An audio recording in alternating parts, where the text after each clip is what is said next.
Déjà complexe parce qu'il faut que tout le monde se mette d'accord ici, absolument toutes les délégations.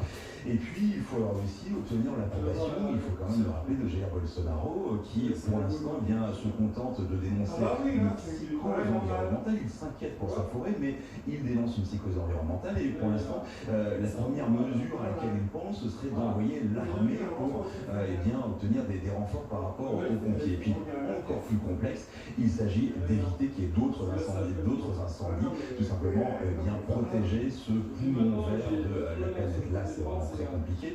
Il faut penser par exemple à Donald Trump. Qu'est-ce qu'il a gagné, selon lui, à essayer de sauver l'Amazonie? Puis encore une fois, il faut parler, dialoguer avec le président brésilien qui a sorti quelques infos parfois un petit peu étranges en disant, écoutez, il n'est pas tout à fait sûr que les incendies viennent du Brésil, et il est possible surtout que les ONG qui veulent le renverser soient à l'origine de ces incendies. On ne veut pas d'ingérence internationale. Le défi, il est là. Il faut quand même s'imaginer que le G7, avec une pression énormissime, c'est-à-dire sauver l'Amazonie,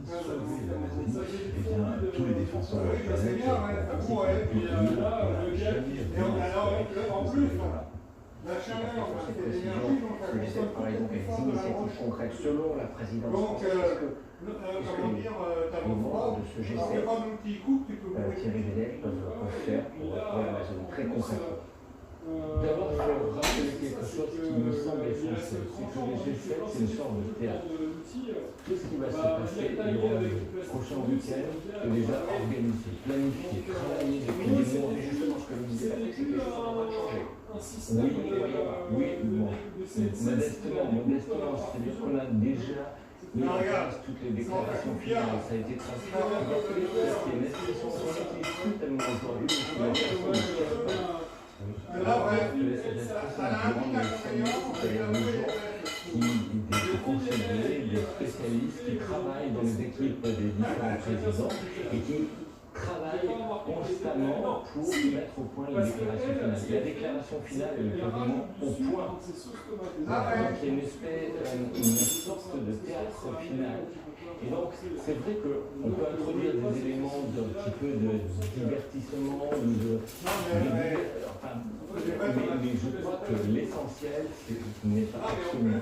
Déjà, vous êtes d'accord, cette agitation autour de la forêt amazonienne, cette agitation politique, en tout cas au G7, les chefs d'État vont la préoccupation qui a été partagée consensuellement par tous les membres du G7, dont sans doute pas feinte. Mais est-ce qu'on va passer du dire au faire? Rien n'est moins sûr.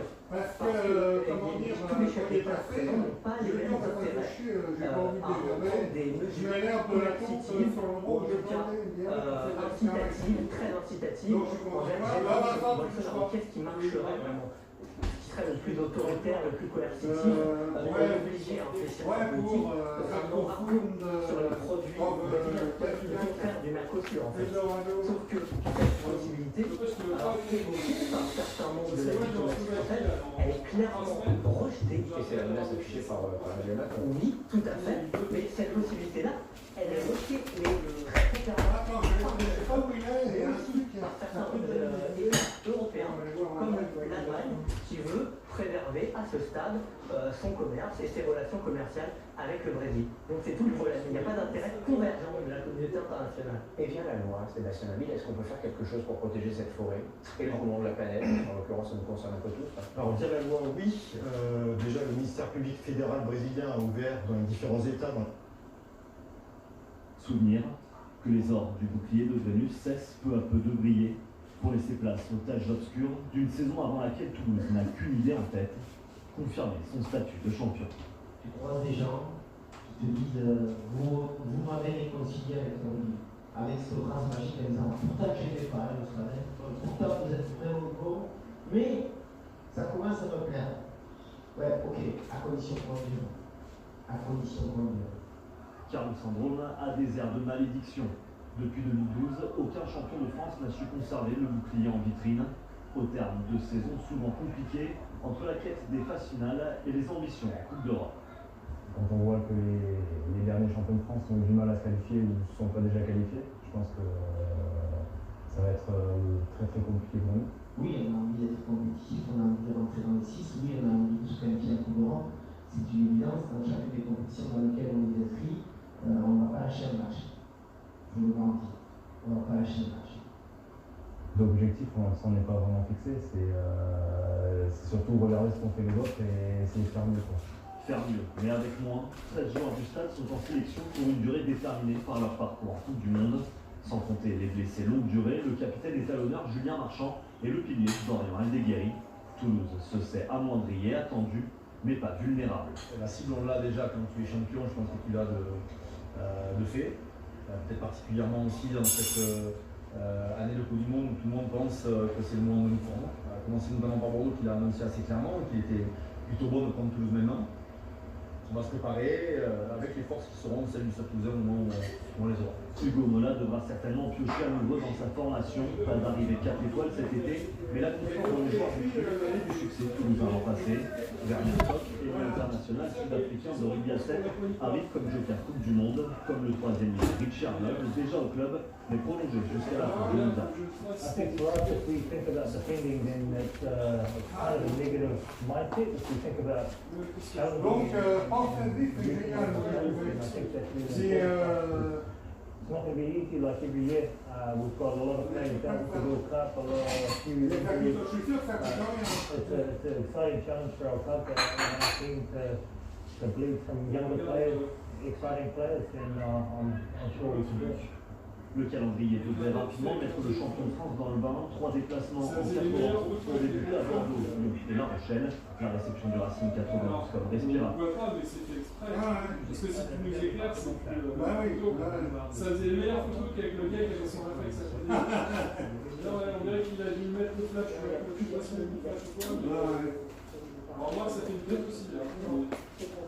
Mais c'est un truc de malade. C'est plus puissant que. Le capteur est moins bon, mais il y a une telle puissance de calcul derrière que ça exploite le capteur. Bon, le capteur est bon quand même, mais c'est un capteur. Non, mais le capteur du téléphone est tout petit. Non, c'est un capteur de super qualité, une optique de super qualité, mais dans des informations super faibles. Et les autres, c'était un appareil photo avec un très mauvais traitement. Vas-y. Ce que je fais, l'appareil photo que je t'avais donné, je ne sais pas si tu avais servi, mais dessus, il y avait l'avantage qu'il y avait, il n'y avait pas beaucoup de grande résolution, le fait que j'avais en 24-36. Donc, à l'époque, comment dire, c'était un capteur énorme. C'était quasiment l'équivalent d'un crédit. Non, mais c'est. D'ailleurs, regarde. Bon, par contre, la différence de traitement, elle était trop. J'ai regardé récemment, parce que c'est un porte-pierre, j'ai regardé, c'est l'APS-C en fait, le format exact, c'est pas 24-36. Pourquoi je dis ça, c'est parce que je me suis dit, le boîtier il est dépassé. Par contre, les objectifs, l'objectif, je dis ça avec plusieurs, lui, il est encore bon. Je me suis dit, je vais acheter un boîtier qui est compatible avec cet objectif. Ouais, mais en même temps, je me dis que. Juste que tu peux avoir avec un pack de téléphone. C'est pas pour la même chose, c'est pour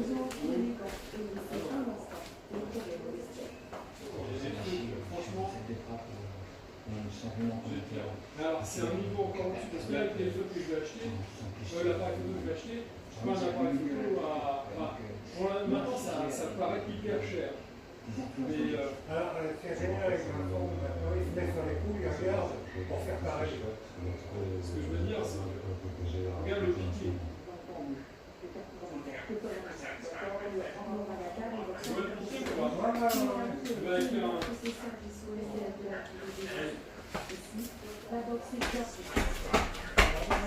Il s'assure quoi alors?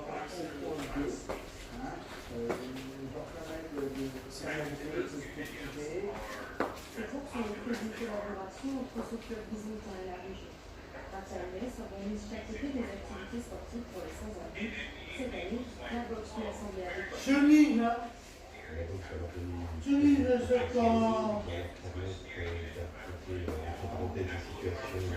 Attends. 2 ans.